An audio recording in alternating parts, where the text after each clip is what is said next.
Heading को पढ़ा था और रिफ्लेक्स सेक्शन को थोड़ा बहुत डिस्कस किया था। एक स्टूडेंट में पता नहीं जो मीरपुर खास और सांगड़ एरिया में रहते हैं, कहते हैं इंटरनेट नहीं चलता। वेरी अमेजिंग, वाकई टेक्निकल इशू होते हैं। 3 सालों से हम ऑनलाइन क्लास ले रहे हैं, हर पार करके डेजर्ट में उनके रेत की टीलों में इंटरनेट चल रहा होता है सुबह के टाइम में। किसी ने एक सिंगल स्टूडेंट ने कभी शिकायत नहीं की कि आज हमारा नेट नहीं चल रहा है। सवा एक एक्सेप्शनल कंडीशन में, पर जो इंटरनेट जहाँ से आ रहा होता है लाइक हैदराबाद, मेरे को बात वहाँ नेट नहीं चल रहा है। एनीवे, तो थोड़ा सा उसको हम आज थोड़ा सा, जिनका नेट कल नहीं चला था, तो स्नेप्स को थोड़ा दोबारा देखते हैं, ठीक है।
इसके अंदर केमिकल होते हैं जिन्हें कहते हैं न्यूरो कहते हैं।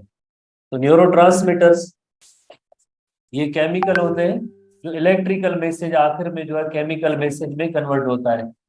न्यूरो आर द केमिकल्स, जो इलेक्ट्रिकल मैसेज है वो आखिर में केमिकल मैसेज में कन्वर्ट होता है। जैसे मसल कॉन्ट्रेक्शन के लिए हमने पढ़ा था, एसिटाइल कोलिन होता है जो न्यूरो होता है।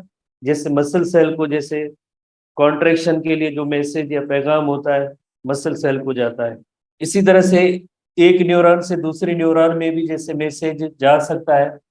तो पहले इस न्यूरॉन का मैसेज इलेक्ट्रिकल फॉर्म में होता है, देन लास्ट में केमिकल फॉर्म में, और यही केमिकल फॉर्म जाके केमिकल दूसरे किसी न्यूरॉन को मैसेज दे सकता है। तो इसी तरह से जब भी मैसेज एक्सॉन टर्मिनल तक पहुंचता है, तो you know very well, pre synaptic जो सिनेप्स होता है ना, उसके 3 कंपोनेंट्स होते हैं। उसमें जो प्री सिनेप्टिक मेम्ब्रेन होती है, जैसे ये मेम्ब्रेन है, इसका नेम होता है प्री सिनेप्टिक मेम्ब्रेन, जहाँ से सिग्नल्स आ रहे हैं। ये जो मेम्ब्रेन है न्यूरॉन की, इसे हम कहते हैं प्री सिनेप्टिक मेम्ब्रेन कहते हैं।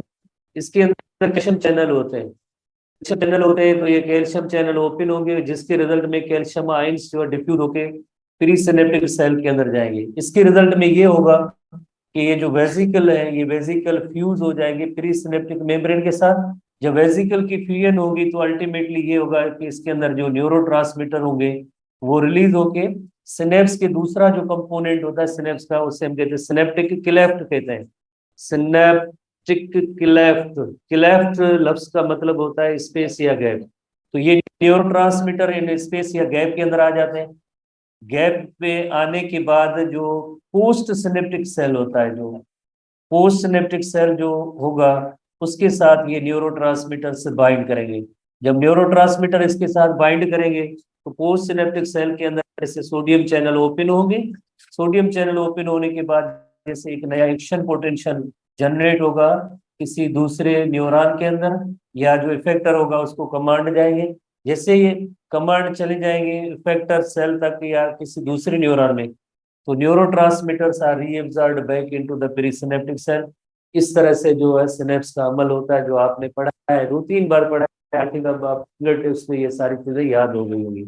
ठीक है, अब हम आते हैं जैसे यकीनन जो हमने लास्ट टाइम जो पढ़ा था, लाइक जैसे रिफ्लेक्स एक्शन पढ़ा था, जिसकी हमने डेफिनेशन भी पढ़ी थी। रिफ्लेक्स एक्शन एग्जाम्पल भी लिए थे, you know very well. Example के अंदर जैसे एक withdrawal of the head from heart object पढ़ा था, दूसरा एक नी जर्क पढ़ा था। तो जैसे हमारे बुक के अंदर हेड फ्रॉम हार्ट ऑब्जेक्ट और नी जर्क का एग्जाम्पल है, जिनको हम डिस्कस करेंगे। जैसे पांचवी होता है, हमारे बुक में मेंशन नहीं है, पर किसी भी लाइक जैसे ये सिग्नल जो इनवॉलंटरी जो रेस्पॉन्स प्रोड्यूस करते हैं, स्टिमुलस के बाद इनवॉलंटरी रेस्पॉन्स जो प्रोड्यूस होता है, उसका एक पाथ भी होना चाहिए। पाथ कौन सा होगा, कल हमने जैसे इलस्ट्रेशन में पढ़ा था वही same. Stimulus is received receptors detected by the receptors send information to control center। Integration कभी हुई नहीं हुई, जैसे ब्रेन कभी इन्वॉल्व होता है नहीं होता है, किस रिफ्लेक्स की बात कर रहे हैं। इंटरन्यूरल में भी होते हैं, क्योंकि एटलीस्ट जो है स्पाइनल कार्ड तो इन्वॉल्व होती ही होती है, क्योंकि नर्व्स जो है स्पाइनल कार्ड से आगे, कभी उसके अंदर इंटरन्यूरॉन इन्वॉल्व होते भी है नहीं भी होते हैं। पर हम ओवरऑल कंपोनेंट्स पढ़ेंगे कि जो रिफ्लेक्स एक्शन के लिए जो पाथ होता है उसके अंदर टोटल कितने कंपोनेंट होते हैं। बुक में मेंशन नहीं है, पर 5 कंपोनेंट्स होते हैं। वही सेम कंपोनेंट्स होते हैं जो लाइक हम जैसे जनरली जैसे पढ़ते हैं। कौन सी, जैसे कोऑर्डिनेशन की मैकेनिज्म है, रिसेप्टर्स होते हैं, सेंसरी न्यूरॉन होते हैं, इंटर न्यूरॉन होते हैं, मोटर न्यूरॉन होते हैं, अल्टीमेटली इफेक्टर होता है जो रेस्पॉन्स प्रोड्यूस करता है। स्टिमुलस के बदले में जो रेस्पॉन्स प्रोड्यूस होने वाली जो लाइक स्ट्रक्चर होती है वो इफेक्टर्स होते हैं जो रेस्पॉन्स प्रोड्यूस करेंगे। तो आप कहेंगे किसी भी एक टिपिकल रिफ्लेक्स आर्क क्या होता है, पाथवे होता है। पाथवे होता है जिसके अंदर जैसे ये इनवॉलेंट्री जैसे रेस्पॉन्स जो प्रोड्यूस हो रहा है इसके लिए जो पाथवे होता है हम कहते हैं रिफ्लेक्स आर्क कहते हैं, जिसके अंदर ये 5 कंपोनेंट्स है जो आपने ऑलरेडी जैसे J1 से आपने जैसे सीखा है कि लाइक कौन कौन से जैसे उसके अंदर पाथ होते हैं। Stimulus detected by receptors, then sensory neuron, interneuron, motor neuron और फाइनली इफेक्टर्स। ये हिस्ट्री की पॉइंट नहीं है, पर आप जहन में रखेंगे कोई भी जैसे रिफ्लेक्स एक्शन का जो पाथ होगा उसे रिफ्लेक्स आर्क है जिसके अंदर 5 कंपोनेंट्स होंगे। आगे फर्दर जैसे 2 टाइप होते हैं जैसे रिफ्लेक्स एक्शन, मोनोसिनेप्टिक रिफ्लेक्स से जाएगा। कोशिश करें टर्म को सीखने की कोशिश करें, टर्म को ब्रेक करने की कोशिश करें ताकि आप इसको आसानी से समझ सकें। मोनो लफ्ज की मीनिंग होती है वन, सिनेप्स लफ्ज की मीनिंग है जंक्शन, यानी एक ही जंक्शन होता है। ऐसा रिफ्लेक्स एक्शन या ऐसा रिफ्लेक्स पाथवे जिसके अंदर ओनली एक ही जंक्शन, एक जंक्शन होगा तो यकीनन एक सेंसरी न्यूरॉन होगा, दूसरा मोटर न्यूरॉन होगा, इसमें इंटर न्यूरॉन होगा ही नहीं। न्यूरॉन के दरमियान जो जंक्शन बनते हैं सिनेप्स होता है, इसमें एक होगा सेंसरी न्यूरॉन, दूसरा होगा मोटर न्यूरॉन। सेंसरी और मोटर न्यूरॉन के दरमियान सिनेप्स जो होगा उसे हम यकीन कहेंगे वन सिनेप्स बनता है, तो इसे कहेंगे monosynaptic reflex. Mono means one, synaptic refers to synapse, यानी ऐसा रिफ्लेक्स एक्शन या ऐसा रिफ्लेक्स पाथ जिसके अंदर एक सिनेप्स हो तो उसे हम कहते हैं मोनो सिनेप्टिक रिफ्लेक्स। जैसे only one synapse is involve, इस तरह से हम कहेंगे मोनोसिनेप्टिक रिफ्लेक्स। एग्जाम्पल की कैटेगरी के साथ आपने याद करना है, जैसे मोनोसिनेप्टिक रिफ्लेक्स का एग्जाम्पल क्या होता है, नी जर्क। मोनोसिनेप्टिक रिफ्लेक्स का एग्जाम्पल है नी जर्क। नी जर्क जो पर्सन की विल या विश के अकॉर्डिंगली होता है। कभी कभार जैसे मेडिकल की एक डायग्नोस्टिक सिचुएशन होती है जिसमें आपने देखा होगा कि रबर का एक जो हैमर होता है, जैसे नी रीजन है, नी के उसके नीचे एक टेंडन होती है, उसको डॉक्टर साहिबान जैसे हिट करते हैं, थोड़ा सा हल्का सा टैप करते हैं। उसके बाद क्या होता है कि वो सेंसरी मैसेज चला जाता है स्पाइनल कार्ड की तरफ, और स्पाइनल कार्ड में जैसे मोटर न्यूरॉन होंगे वापस कमांड या आर्डर लेके आएंगे, और मसल में जैसे कॉन्ट्रेक्शन होगी तो एक्सटेंशन हो जाती है थोड़ी सी, जैसे खामोशी से कोई पर्सन बैठा हुआ उसको ऐसे थोड़ा सा एक जर्क नी रीजन की तरफ, जिसमें ओनली एंड ओनली वन जैसे सिनेप्स इन्वॉल्व होता है, 2 न्यूरॉन इन्वॉल्व होते हैं, इसे हम कहेंगे मोनोसिनेप्टिक रिफ्लेक्स है। जैसे हम यहाँ पे एक इलस्ट्रेशन देखते हैं फॉर एग्जांपल, जैसे ये रबर का जो जैसे हैमर कहते हैं, जो ये इसको टैपिंग करते हैं, जैसे ये नी रीजन है, नी रीजन के नीचे जो लाइक जो टेंडन होती है, जैसे टेंडन को हिट होगा तो उसके बाद जैसे यहाँ पे जो सेंसरी स्ट्रेच रिसेप्टर होते हैं, जब हिट होगा रिसेप्टर्स होंगे तो ये रिसेप्टर्स इंफॉर्मेशन लेके किधर जा रहे हैं, ये इंफॉर्मेशन लेके जा रहे हैं सेंसरी न्यूरॉन के जरिए स्पाइनल कार्ड के अंदर लेके जा रहे हैं। स्पाइनल कार्ड देन डायरेक्टली यहाँ से जो जंक्शन बना है मोटर न्यूरॉन का, यहाँ से स्टार्ट हुआ, और मोटर न्यूरॉन ने आगे कमांड या ऑर्डर किसको दिए, मसल को दिया, और जिसकी वजह से ये जो नी रीजन से जो लाइक पार्ट होता है लेग का वो थोड़ा सा स्ट्रेट होगा। इस तरह से हम कहेंगे कि ये नी जर्क है। एक और इलस्ट्रेशन जिसके जरिए, जैसे फॉर एग्जाम्पल नी रीजन के नीचे, जैसे ये नी है, नी रीजन है, पेटिला बोन है, पेटिला बोन के नीचे जो ये यहाँ पे पेटिलर टेंडन होता है, टेंडन पे जैसे ये हिट किया, हिट करने के बाद जैसे आप देख रहे हैं कि लाइक जैसे सेंसरी न्यूरॉन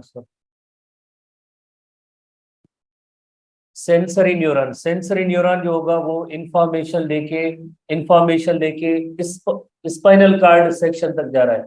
और स्पाइनल कार्ड के अंदर आप देखेंगे यकीनन, तो यहाँ पे जैसे spinal cord sensory neuron plus में यहाँ पे जो मोटर न्यूरॉन अराइज होता है उसके दरमियान जो जंक्शन हुआ, तो ऐसे सिनेप्स को क्या कहेंगे, ऐसे सिनेप्स को कहेंगे मोनोसिनेप्टिक रिफ्लेक्स होगा, एक ही सिनेप्स है। देन मोटर न्यूरॉन यहाँ से कमांड या ऑर्डर लेके आ रहा है, कमांड या ऑर्डर लेके किसकी तरफ आ रहा है, इस मसल की तरफ लेके आ रहा है। मसल्स में जैसे कॉन्ट्रेक्शन होगी तो यकीनन ये लेग का जो लोअर सेक्शन है वो स्ट्रेट हो जाता है, जिसे हम कहते हैं नी जर्क कहते हैं। तो इसमें जो मसल्स इन्वॉल्व होती है, ये जो मसल्स होती है क्वाड्रीसेप होती है, क्वाड्रीसेप मसल्स होती है। जैसे आपको याद होगा हमने मसल्स के ग्रुप में पढ़ा था, जो एसटीबी में शामिल नहीं था, एसटीबी में जैसे फ्लेक्सर और एक्सटेंसर शामिल थे। हमने यहाँ पे डिस्कस किया था थाई रीजन के अंदर ये जो मसल्स होती है जिन्हें हम कहते हैं क्वाड्रीसेप मसल्स। क्वाड्रीसेप मसल्स में जैसे कॉन्ट्रेक्शन होगी तो ये एक्सटेंसर होती है, तो थोड़ा सा जो है लेग को स्ट्रेट और एक्सटेंड करते हैं तो एक जर्क फील होता है, इसे हम कहते हैं ये मोनोसिनेप्टिक रिफ्लेक्स है। जो एग्जाम्पल है लाइक जैसे मोनोसिनेप्टिक रिफ्लेक्स है और इसके अंदर only one synapse is involve, तो it is called monosynaptic reflex. इसी तरह से एक और जैसे पॉलीसिनेप्टिक रिफ्लेक्स, पोली लफ्ज की मीनिंग होती है मेनी, मेनी कितने, हाउ मेनी, एटलीस्ट जो है टू सिनेप्स होना जरूरी होते हैं। जैसे एक सेंसरी न्यूरॉन इंफॉर्मेशन लेके जाएगा, इंटर न्यूरॉन के साथ एक सिनेप्स बनेगा, स्पाइनल कार्ड के अंदर इंटर न्यूरॉन इन्वॉल्व हो जाएंगे, देन इंटर और मोटर न्यूरॉन का एक और सिनेप्स बन जाएगा। तो इस तरह से एटलीस्ट दो सिनेप्स इन्वॉल्व होते हैं, दो सिनेप्स इन्वॉल्व होते हैं, एक मोटर न्यूरॉन इन्वॉल्व होता है, दो सिनेप्स इन्वॉल्व होते हैं, एक मोटर न्यूरॉन इन्वॉल्व होता है। और मोटर न्यूरॉन की लोकेशन, इंटर न्यूरॉन की लोकेशन कहाँ होती है, between sensory and motor neuron inter neuron होता है, you know very well. Sensory neuron information लेके जाता है, मोटर न्यूरॉन जैसे वहां से इंफॉर्मेशन इफेक्टर तक ले आता है। इन दोनों के दरमियान जो है इंटर न्यूरॉन की लोकेशन होती है, तो यकीनन एक सेंसरी न्यूरॉन और इंटर न्यूरॉन के दरमियान सिनेप्स बनेगा, और दूसरा सिनेप्स बनेगा इंटर न्यूरॉन और मोटर न्यूरॉन में। तो हम कहेंगे कि एक से ज्यादा सिनेप्स हैं, तो इस तरह के रिफ्लेक्स को हम कहते हैं पॉलीसिनेप्टिक रिफ्लेक्स, जिसका एग्जांपल है withdrawal of the hand from hot object, या कोई पेनफुल कोई ऑब्जेक्ट होती है उसको टच होता है तो हम हैंड जो विथड्रॉ कर लेते हैं, तो ये भी एक जैसे पॉलीसिनेप्टिक रिफ्लेक्स है। तो पॉलीसिनेप्टिक रिफ्लेक्स इन्वॉल्व वन और मोर इंटर न्यूरॉन, एक से ज्यादा इंटर न्यूरॉन इन्वॉल्व हो सकते हैं। ऐसे इंटर न्यूरॉन किसके दरमियान मौजूद है, सेंसरी और मोटर न्यूरॉन के दरमियान इंटर न्यूरॉन मौजूद होते हैं, सेंसरी और मोटर न्यूरॉन के दरमियान इंटर न्यूरॉन मौजूद होते हैं।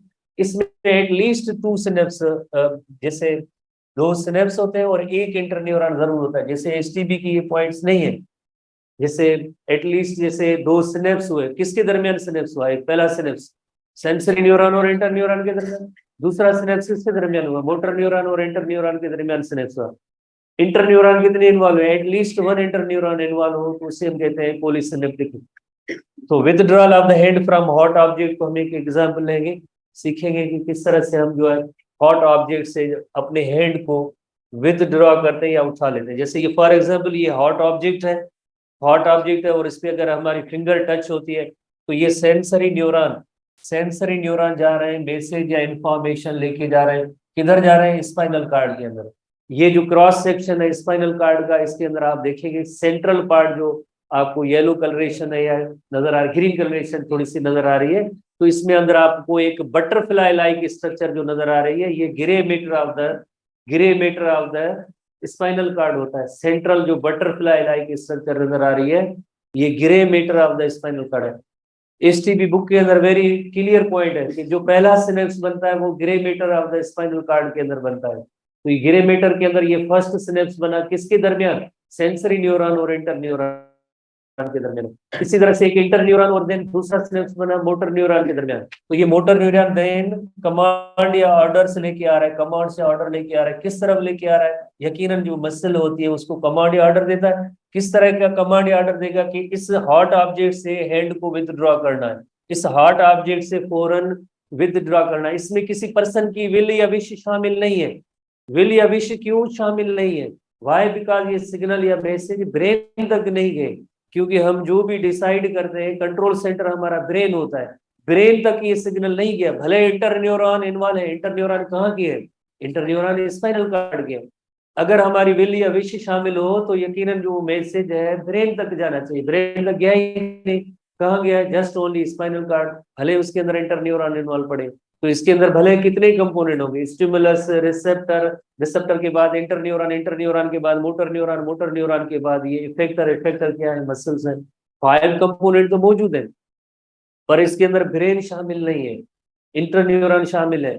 इंटर न्यूरॉन जो स्पाइनल कार्ड के अंदर होते हैं, जो पहली पॉइंट हमने सीखी थी कि किसी भी टिपिकल जो रिफ्लेक्स आर्क का, आर्क के उसके 5 कंपोनेंट्स होते हैं। तो ये देखिए 5 कंपोनेंट्स पड़े हैं। तो यहाँ पे हमने क्या चीज सीखनी है? यहाँ पे हमने ये चीज सीखनी है कि 2 सिनेप्स इन्वॉल्व होते हैं।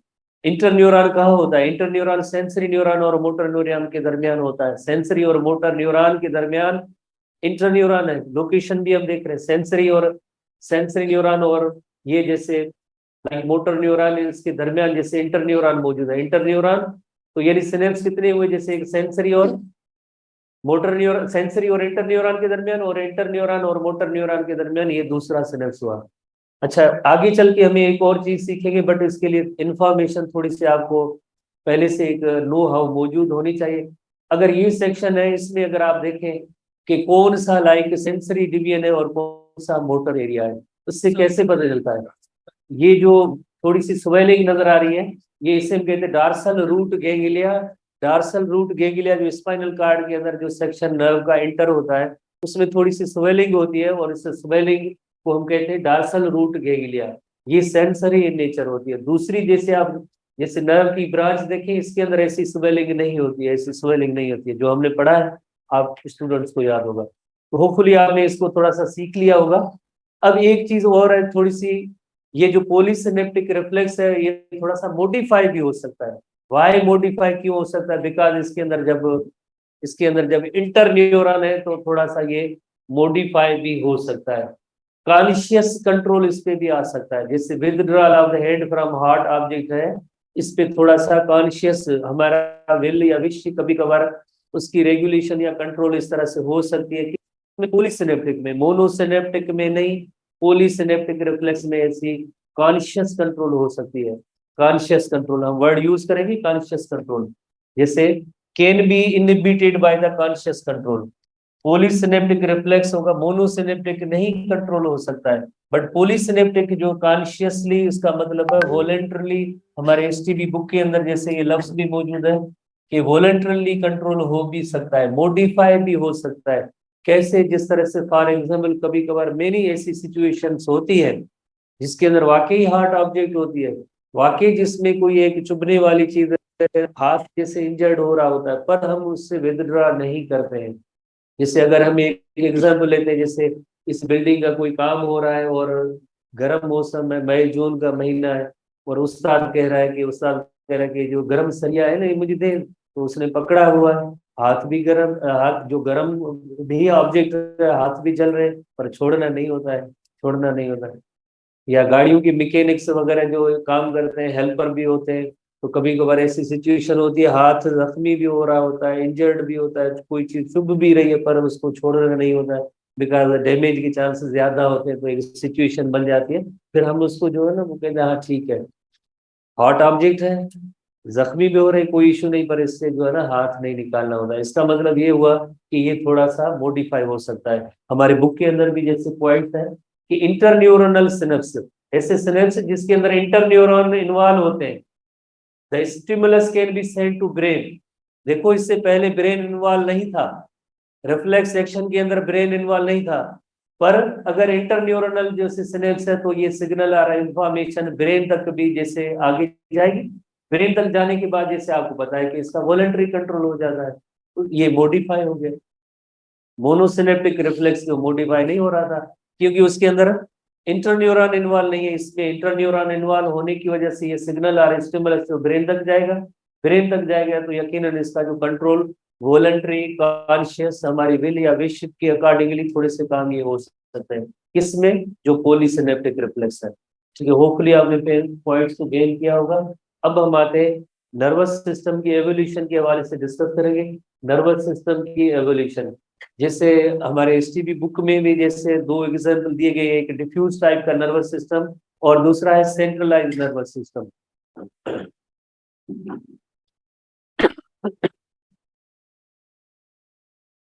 फर्स्ट ईयर में जैसे हम एनिमल किंगडम पढ़ते हैं तो आपको पता है कि नंबर 1 फाइलम जो है फाइलम पोरीफेरा है, उसके बाद फाइलम नाइडेरिया है।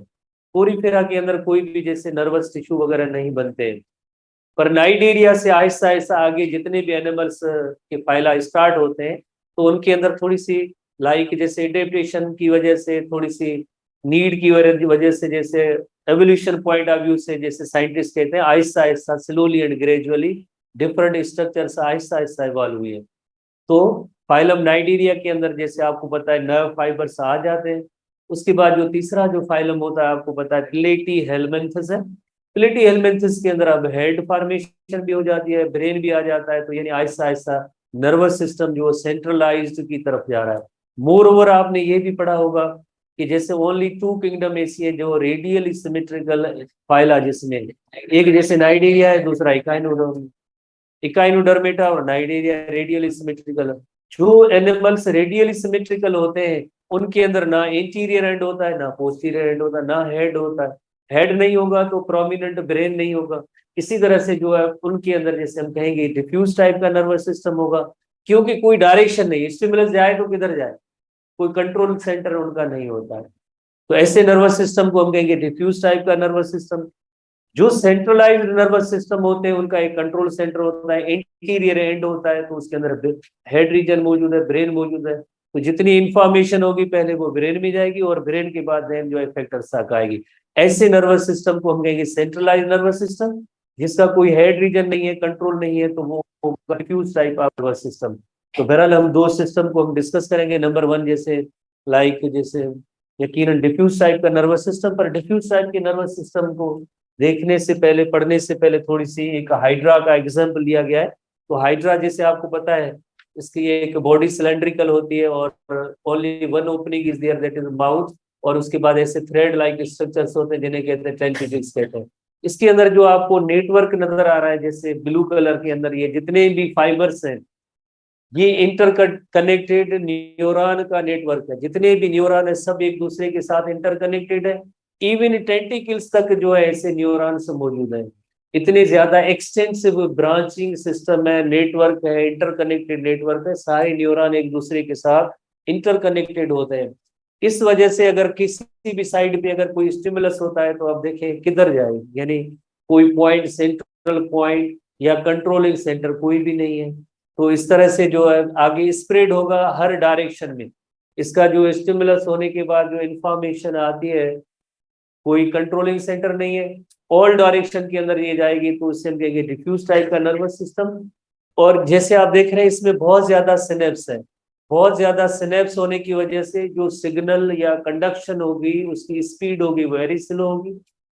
कभी कभार जैसे बाय द वे जनरली जो ये रेस्पॉन्स देते हैं वो लोकलाइज्ड देते हैं। लोकलाइज्ड का मतलब होता है कि अगर यहाँ पे कोई स्टिमुलस है तो ये सेक्शन इसको जो है बगैर किसी ब्रेन की कमांड के ऑर्डर लेने से इधर ही इसको जो रेस्पॉन्स दे सकता है, तो उसे हम कहते हैं लोकलाइज्ड। पर कभी कभार ये ऐसा होता है कि जैसे हाइड्रा को प्रे कैप्चरिंग करनी होती है तो उस वक्त ये पूरी बॉडी इन्वॉल्व होती है। जैसे टेंटिकल्स का जो डायरेक्शन उस प्रे की तरफ, और देन स्टिंग मारेगा, स्टिंग मारने के बाद टेंटिकल्स की मदद से पकड़ के फूड को देन माउथ के अंदर डाल देता है। तो उस वक्त थोड़ी सी ये लाइक थोड़ी सी सब बॉडी इन्वॉल्व होती है, कोऑर्डिनेशन थोड़ी होती है। अदरवाइज हर पार्ट जैसे हम कहेंगे सेंसिटिव है, क्योंकि उसके अंदर branching network of the neuron है, और इसी तरह से वो पार्ट उसको जो है रिस्पॉन्ड दे सकता है। ठीक है, तो टेक्स्ट बुक एसटीबी की पॉइंट्स को हम डिस्कस करेंगे कि एसटीबी में जैसे डिफ्यूज नर्वस सिस्टम के हवाले से कौन सी पॉइंट है जो अभी हमने डिस्कस किया, कि जैसे जो सारे होते हैं वो रेडियल एनिमल्स होते हैं। हाइड्रा का तो हमने एक एग्जाम्पल लिया, जैसे रेडियल सिमेट्रिकल है और इसके अंदर कोई भी एंटीरियर पोस्टीरियर एंड नहीं है, they have no anterior end posterior end. जो भी रेडियल सिमेट्रिकल एनिमल्स होंगे तो उनके अंदर ना हेड रीजन, ना इंटीरियर, ना पोस्टीरियर रीजन होगा। इसी तरह से इनके अंदर जो है नेटवर्क ऑफ द न्यूरॉन, जो इनका नर्वस सिस्टम ब्रेन नहीं होता है, only and only network of the neuron. और ये नेटवर्क ऑफ द न्यूरॉन इंटरवोवेन है। इंटरवोवेन का मतलब होता है सब एक दूसरे के साथ कनेक्टेड होते हैं। इंटरकनेक्टेड होते हैं और उनका रिलेशन आगे किसके साथ होगा, हर एक प्रकार का टिश्यू के साथ भी। जाहिर है न्यूरॉन किसको मैसेज कमांड या ऑर्डर देगा, वो कमांड या ऑर्डर देगा वो यकीनन टिश्यूज को देगा। तो इस तरह से हर एक न्यूरॉन जो टिश्यू से रिलेटेड होती है, कनेक्टेड होती है। उसके बाद जैसे अदर जो मेन पॉइंट्स हैं, जैसे डिफ्यूज टाइप के नर्वस सिस्टम के हवाले से, तो इसमें flow of information is not highly directional. Highly directional तब होती है जब इंफॉर्मेशन किसी एक कंट्रोल सेंटर की तरफ जाए।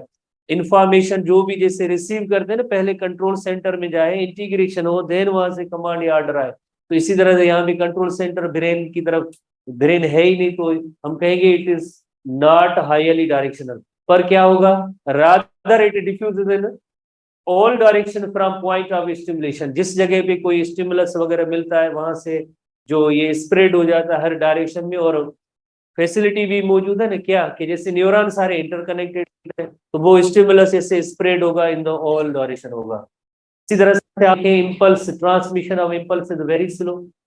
वेरी स्लो क्यों, बिकॉज इसमें आपको पता है सिनेप्स बहुत ही ज्यादा इन्वॉल्व है। जितने ज्यादा सिनेप्स इन्वॉल्व होंगे तो उनकी स्पीड भी जैसे स्लो हो जाएगी। डायरेक्टली जैसे सेंसरी न्यूरॉन मैसेज आके कंट्रोल सेंटर में लेके जाए तो स्पीड तेज होगी। और क्योंकि एक दूसरे के साथ काफी सारे न्यूरॉन एक दूसरे के साथ इंटरकनेक्टेड होते हैं, इंटरकनेक्टेड होने की वजह से इनका इम्पल्स की जो स्पीड होगी वो स्लो होगी। इसी तरह से रेस्पॉन्स इज लोकलाइज, जैसे अभी हमने एग्जांपल किया, जैसे अगर जैसे टेंटिकल्स की तरफ कोई स्टिमुलस है तो वो ही फौरन उधर ही रेस्पॉन्स देंगे, कंट्रोल सेंटर के अंदर कोई कमांड या ऑर्डर वगैरह नहीं लेंगे। पर स्टिमुलस इज स्ट्रांग, जैसे जब प्रे कैप्चरिंग की बात होती है तो होल बॉडी इज इन्वॉल्व। कैसे टेंटिकल्स की मदद से जैसे स्टिंग मारेंगे, देन उसको पकड़ के और को दाखिल करें, तो उस वक्त जो है सारी बॉडी इन्वॉल्व हो सकती है, अदरवाइज रिस्पॉन्स इज लोकलाइज्ड। तो जो ये सारी पॉइंट्स हैं जो अभी हमने पढ़ी है, डिस्कस किया है, तो नर्व नेट ऑफ न्यूरॉन का, इनका नर्वस सिस्टम न्यूरॉन की लाइक जो कनेक्शन होते हैं, इनके flow of information not highly directional, diffuses in all direction from point of stimulation. इसी तरह से फ्लो प्रोडक्शन होती है because many synapse are involve, response is localized. और स्टिमुलस अगर स्ट्रॉन्ग हो तो होल बॉडी इन्वॉल्व होती है। तो ये जो की पॉइंट्स है, मेन पॉइंट्स हैं लाइक हाइड्रा के नर्वस सिस्टम के हवाले से। अब हम जैसे आते हैं सेंट्रलाइज्ड नर्वस सिस्टम की तरफ। सेंट्रलाइज्ड नर्वस सिस्टम, वर्ड से जाहिर है सेंट्रलाइज्ड रेफर्स टू सेंट्रल अर्थ। जैसे सेंट्रल क्या, जिस तरह से जो भी इंफॉर्मेशन होती है सबसे पहले चली जाती है लाइक कंट्रोल सेंटर में, उसके बाद जो वो इंफॉर्मेशन है इफेक्टर्स की तरफ आएगी। तो ये प्लेन एरिया एनिमल, उसकी इलस्ट्रेशन है प्लेन एरिया एनिमल की। और प्लेन एरिया के अंदर आप देखेंगे हेड रीजन, फाइलम प्लेटीहेल्मिन्थस से ताल्लुक है, तो उसका हेड रीजन फॉर्मेशन भी हो चुका है। तो हेड के अंदर जैसे फ्यूज्ड गैंग्लिया है, दो फ्यूज्ड गैंग्लिया होते हैं। जस्ट इसके अंदर इतना वेल डेवलप्ड ब्रेन नहीं होता है, क्योंकि फाइलम नंबर 3 अभी नए नए एनिमल्स हैं जिनके अंदर आहिस्ता आहिस्ता फीचर्स जैसे डेवलप हो रही होती हैं, तो इसके अंदर वेल डेवलप्ड ब्रेन नहीं होता है। जस्ट टू सेरिब्रल है, जिससे गेंगलिया होते हैं उनकी फ्यूजन होती है, उसे हम कहते हैं ब्रेन। तो सिंपल वर्ड्स में हम कहेंगे कि प्लेन एरिया का जो नर्वस सिस्टम है एक ब्रेन पे मुश्तमिल है। दो इस तरह से जैसे आपको नजर आ रही है, कार्ड या डोरी की तरह स्ट्रक्चर नजर आ रही है। कार्ड या डोरी जो होती है इससे हम कहते हैं longitudinal nerve cords. Longitudinal nerve cord entire length of the planaria उसके अंदर रन करती है, उन्हें हम कहते हैं लॉन्गिट्यूडिनल नर्व कार्ड्स। दो longitudinal nerve cords along the whole और entire length of the planaria.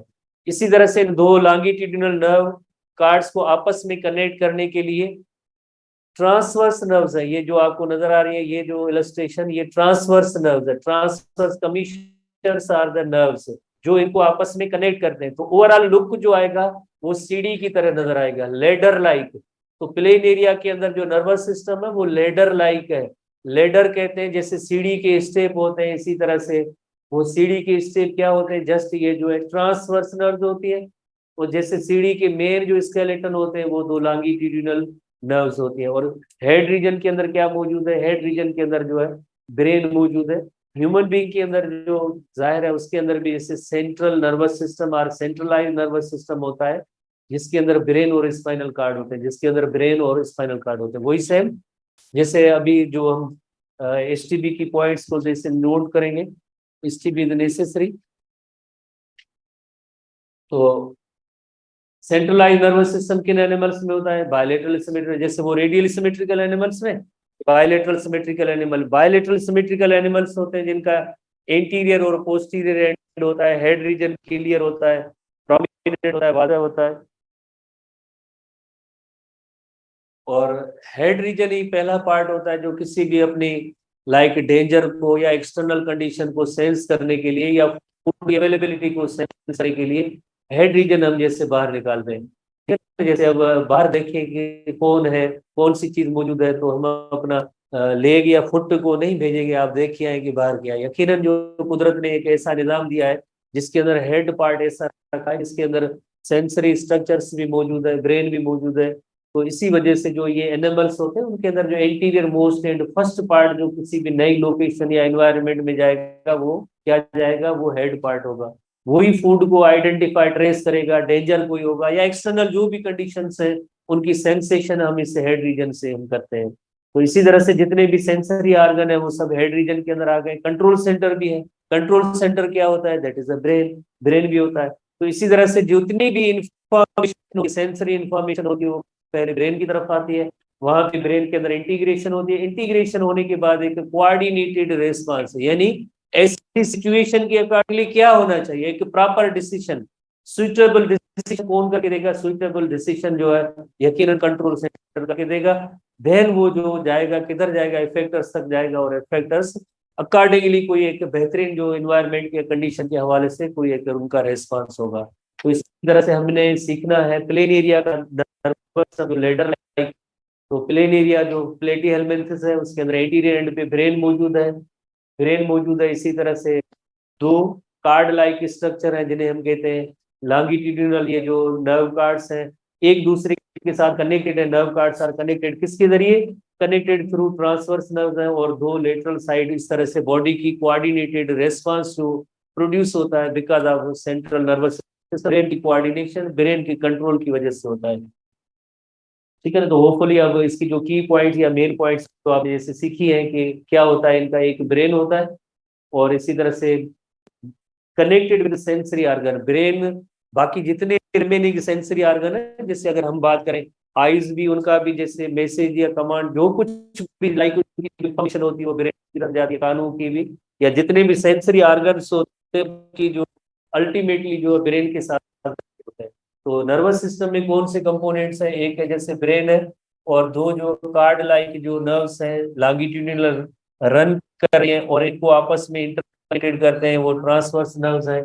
इसी तरह से जो इनकी एक अच्छी जो बेहतर एक कोऑर्डिनेशन होती है नर्वस सिस्टम की।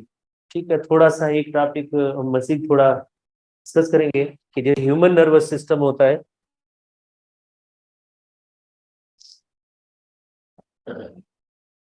जो सेंट्रलाइज्ड नर्वस सिस्टम होता है, ह्यूमन नर्वस सिस्टम,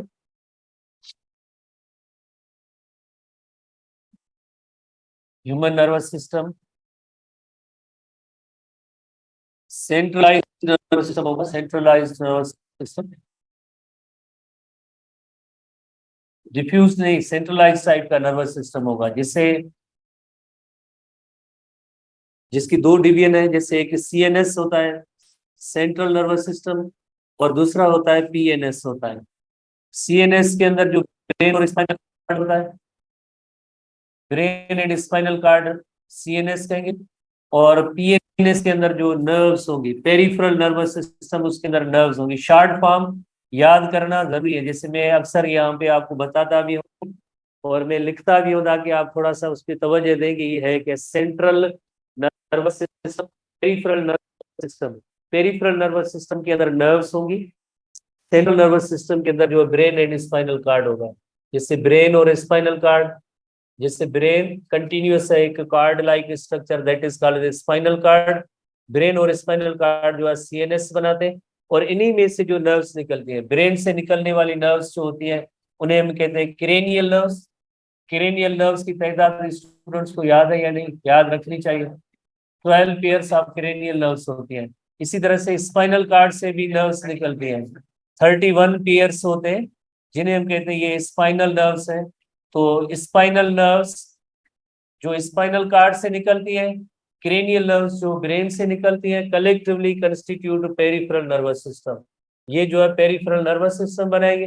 ब्रेन और स्पाइनल कार्ड होगा वो सेंट्रल नर्वस सिस्टम आरसीएनएस बनाएंगे। कल मजीद यहाँ से आगे डिस्कस करेंगे।